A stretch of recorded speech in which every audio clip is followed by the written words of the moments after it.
If you love Southern soul food, then you will love the Southern collard greens recipe. I cook them just like your grandmother would. They turn out soft, tender, and flavorful. In a large stock pot, add chicken broth and smoked ham hocks. You can substitute with smoked turkey wings or smoked turkey necks or bacon. Bring to a boil, then cover and cook on medium heat for 1 hour. While you're cooking the broth, you're going to clean your collards. I start by filling my sink with water and letting the collards soak in it for 10 minutes.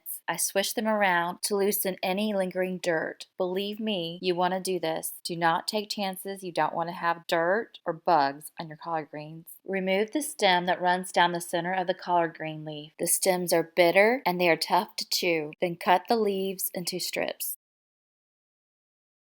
Add the collard greens into your broth.